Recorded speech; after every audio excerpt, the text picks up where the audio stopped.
Dear Ms. Karen McClellan, Deputy Chief of U.S. Mission in Vietnam. Dear Ms. Thuy, President of the Fulbright University. Ladies and gentlemen, dear students, are you excited? Yes. I'm also very excited.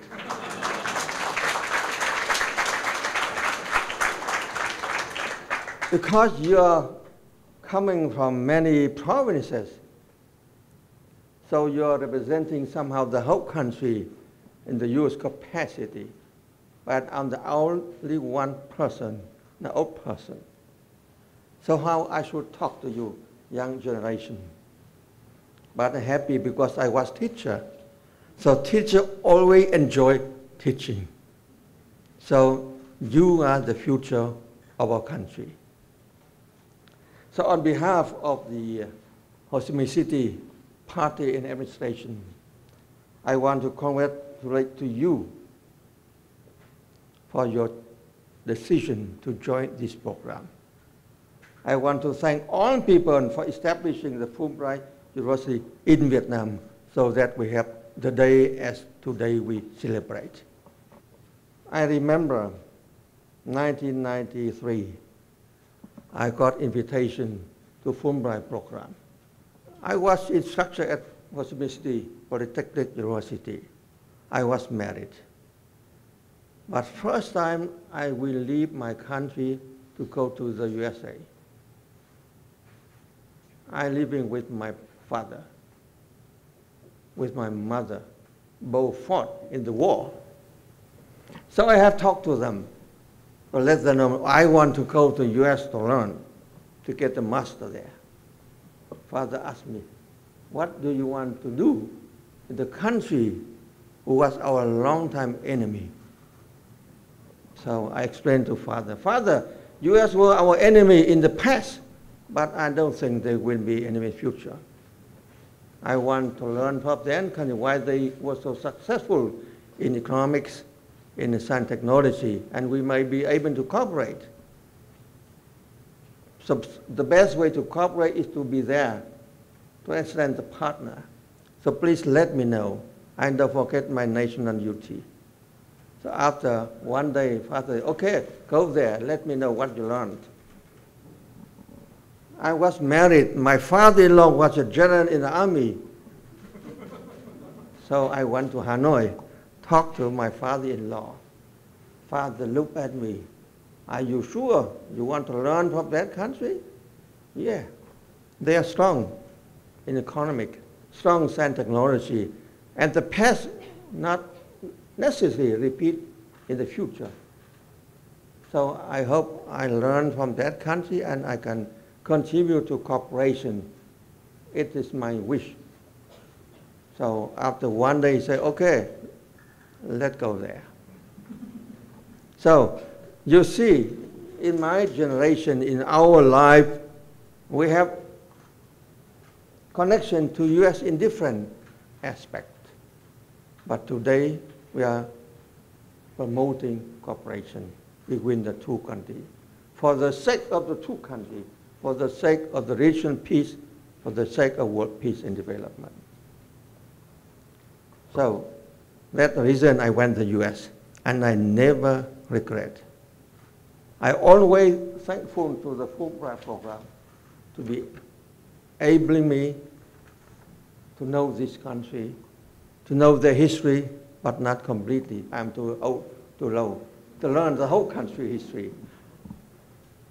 But it's helped me to make the half of my second half of my life since that time. So somehow I was chosen to be the Minister of Education, not planned. So 2006, I went on to become Minister of Education. My question at the beginning, I'm looking for enough money to invest in kindergarten, school, university. So money is the first question. But after 2 months, the two strange ladies I never met in my life, they urged to see the Minister of Education in Vietnam. They are US citizens. I'm listening, why they want to see me. 3 times they urged my secretary to see me because they leave Vietnam very soon, go back to the US. I said, okay, they might be serious, so I have to see you, the 2 ladies. I received them in my house, small, very small one. One is real US citizens, and the one is from Japan, which origin from Japan, also US citizen.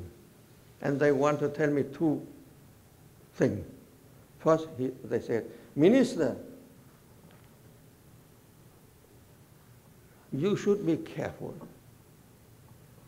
to preserve, to utilize the Vietnamese culture. One country, the lady who came from Japan, they said, and not, I don't think she was correct, but she said, we destroy almost completely our culture. You are not, you just beginning. Don't destroy your own culture. You have to keep your culture. Second lady said to me, Vietnam has potential to create or to promote, to be the best university in the world. I say, why?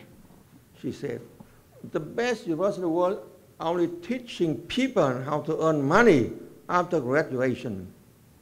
But no university are going to teach how to make the student happy and other people happy in their life. So if you can create the happiness university, you are the leading in the world. So there are 2 recommendations to me when I was minister in my job, just 3 months. So I learned a little bit from that 2 recommendations, okay? After that, I convinced a few schools to introduce the subject happiness. Happiness. Second story, 2008, I went to Finland because I was informed Finland has the best PISA assessment in the world. PISA is an international assessment for kids in age of 15, okay, at the 9th grade, worldwide with standard program. And Finland has the best score in many years. I don't know why. I want to learn why they have such excellent general education. We went there. We know the country has 6 months, no sunshine. Very cold, but excellent education. So three lessons. First, you can be teacher only if you have a master degree. Bachelor is not enough in Finland. Bachelor in science and some subject, but master in education science. So the teacher is very active and have a lot of authorization to design the curriculum because they combine both expert knowledge and pedagogical capability. It's not in Vietnam. So the second lesson, they have 3 kinds of teachers at school. The teacher who teach subjects, teacher who advise students in selective subject and the future profession, advisory function. They don't teach in the class. The third one, they are teachers who teach the weakest student at school to get them to average level. So Finland had the best score in PISA. One aspect, the difference between the best one is very small. And the last lesson, the best student from high school went to pedagogic university. The teacher are the best one in the country. So I know what to learn, but difficult to apply. Why? But as a politician, I asked the minister, a lady, very nice lady, 34 years old. Minister, what's the weakness of your education? And she chased on other delegation members out of the room. Only 2 ministers sitting in the front. She said to me, almost 50% in marriage ages in Finland don't want to marry. Almost 50% don't want to marry. Say they don't have enough workforce in the country. It's a big problem. So my internal lesson, you might have the best general education But if the elderly don't want to have family, don't want to have kids, your country is not sustainable. Not sustainable. If you cannot reproduce your people, how can you reproduce the name of your country and the world map? So after that, I'm always looking to try how to teach people how to maintain, to love family. So it's general education should be enough. And later I realized Japan, Korea are facing the same problem. Today, 35% of adults in Japan don't want to marry. The third story, this year I went to Israel because it's an excellent country of innovation of startup success in the world. I was surprised. Country, 2/3 of that country are desert. 80% of water they use every day come from the ocean.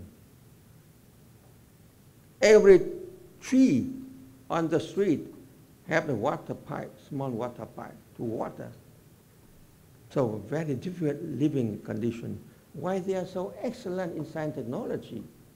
So Mr. Guo come with me. We want to learn. And the first day when I was in hotel, first dinner, Israeli ladies who helped us to organize the program show me through the window. The hotel is next to the ocean.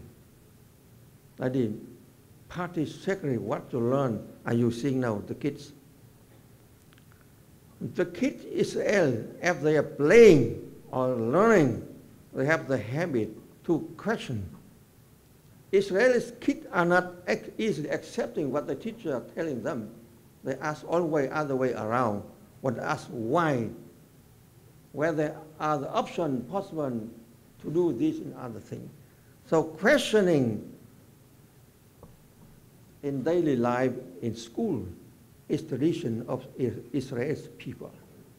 Don't accept easy what people tell you. If you are keeping question as a young children, you become adult, you want to innovate, you want to change. So the culture of questioning, reasoning what you see is very important. It's a little different in our culture. Shouldn't accept the teacher as the absolute truth, right? In Israel, not. So one teacher told me, the man taught in many countries before he go back to Israel as his home country. He said, teaching Israel kids is most difficult because they question on the day. So I want to share you the three stories.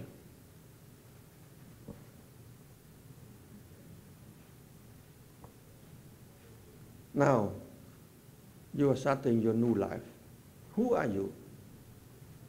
Are you Vietnamese? Yes. Why you don't learn in Vietnamese? Because you are living in new world.